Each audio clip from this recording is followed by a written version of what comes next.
और ये संविधान में इनको एक प्रावधान है। आर्टिकल 340 को अगर ये ओबीसी समाज के भाई लोग ढंग से पढ़ लें और इसको लागू कराने के लिए जो सरकार आगे आए उसका सहयोग करें, उसका साथ दें। और माननीय बहन जी के अलावा इस आर्टिकल 340 को पूर्ण रूप से कोई लागू नहीं कर सकता। ओबीसी समाज के जो हक अधिकार हैं उसको बीएसपी के अलावा कोई दे नहीं सकता है, सिर्फ बीएसपी ही दे सकती है। क्योंकि ये बहुजन समाज पार्टी का कॉन्सेप्ट शुरू से रहा है कि जिसकी जितनी संख्या भारी उसकी उतनी भागीदारी, तो हमें कोई दिक्कत है ही नहीं जी। और तमाम ओबीसी संगठनों से मेरी बात हुई है तो मैंने उनको हमेशा कहा है कि आप पूरे प्रदेश का एक मंच लगा लो जी। आपके प्रदेश के मंच से मैं पार्टी का झंडा लगाकर आपकी सभी मांगों का समर्थन करता हूँ और आप पूरे समाज की तरफ से समर्थन कर दो का पूरा ओबीसी समाज बहुजन समाज पार्टी के साथ हो। आप देख लो पूरे प्रदेश में हाहाकार मचता है। अब आप भ्रमित हो जाते हो, आप कहते हो कि ओबीसी समाज जहाँ खड़ा होगा वहाँ वोट दे देंगे, तो ओबीसी तो मुख्यमंत्री भी है बिल्कुल, जो आपको अभी तक 27% आरक्षण नहीं दे पाए। जब मुख्यमंत्री होकर भी आपको आरक्षण नहीं दे पाए तो विधायक और सांसद की हैसियत क्या है?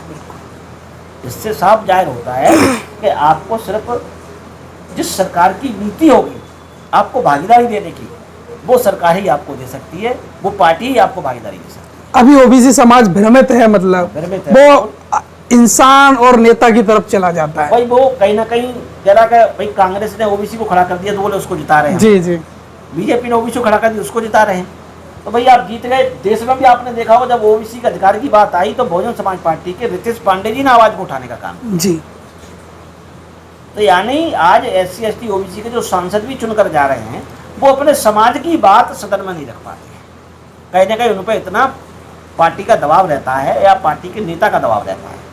सिर्फ अगर कोई बात समाज के हित की, समाज के मतलब अधिकारों की कोई लड़ाई लड़ने का काम करता है, उनकी आवाज़ उठाने का काम करता है, तो बहुजन समाज पार्टी के सांसद विधायक बेबाक अपनी बात रखते हैं और समाज की बात रखते हैं और समाज के ऊपर अन्याय अत्याचार की भी बात रखते हैं। आप देख लो कांग्रेस कह रही है हम यहाँ पर अन्याय रोकने का काम करेंगे, तो कांग्रेस की सरकार राजस्थान में वहाँ पर इंद्र मेघवाल 9 साल का बच्चा था, उसकी पानी पीने पर ही उसके कान का पर्दा फाड़ दिया, उसकी हत्या कर दी जी। आपने न्याय दिया और कितने विधायकों ने सदन में उठाने का काम किया और कितने सांसदों ने देश की सुरक्षा उठाने का काम किया।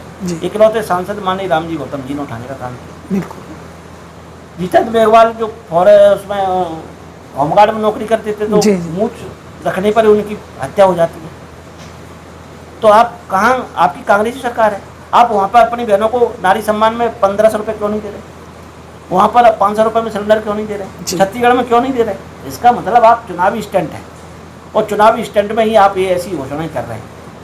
आपने 2 अप्रैल 2018 के जो केस SC ST के लोगों पर लगे थे, आपने कहा हम वापस लेंगे सरकार बनेगी, तो आप झूठे वादे करते हो के सामने है आपकी सरकार 15 महीने रही, आपने सरकार में आपने केस वापस ले ली, जबकि माननीय बहन ने इसी शर्त पर समर्थन दिया था कि आप एक केस वापस ले लो जी। राजस्थान में भी दिया था, यहाँ भी दिया था। आप ना तो कोई अपना वादा पूरा करते हैं और जब चुनाव आ जाता है तो झूठी घोषणा जरूर करते हैं। उम्मीद करते हैं दलितों के वोट मिल जाए, पूरे वोट मिलना चाहिए, हमें इनके हित है। संविधान को मानने वाले हैं, संविधान की रक्षा करने वाले, संविधान को मानने वाले तो बाबा साहब को आपने भारत रत्न अपनी सरकार में क्यों नहीं दिया? संविधान को मानने वाले हैं तो माननीय बहन जी ने उत्तर प्रदेश में पार्क बनाया सबसे बड़ा बाबा साहब का जी, आपने अपनी सरकारों में क्यों नहीं बनवाया? अपने अपने प्रदेशों में, इस मध्य प्रदेश में क्यों नहीं बनवाया? भाजपा ने क्यों नहीं बनवाया? बाबा साहब तो पैदा मध्य प्रदेश में ही होते जी। तो कहीं ना कहीं आपकी भावनाएं ठीक नहीं, आपकी नीति स्पष्ट नहीं है, आपकी कथनी करनी में अंतर है। आप गरीबों के हित की बात नहीं करते हैं, आप कहीं ना कहीं पूंजीवादी अमीरों के हित की बात करते हैं, कहीं ना कहीं सामंतवाद की बात करते हैं, तभी आप लोग गरीबों का शोषण कर रहे हैं। आप